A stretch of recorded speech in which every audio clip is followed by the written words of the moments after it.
Good morning, guys. It's 6 a.m.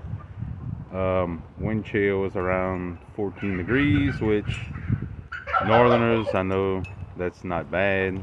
Down here, pretty much everything's shut down, the whole state.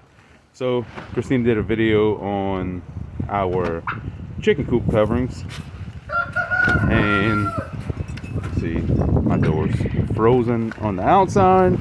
Let's come in here with the turkeys.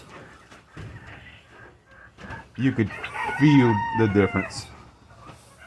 It's definitely a lot warmer in here. So ethically, I feel like we did a good thing by our animals and blocking them from the wind.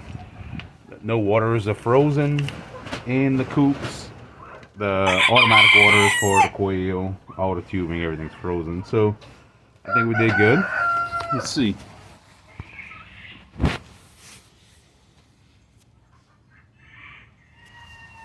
Everybody seems happy.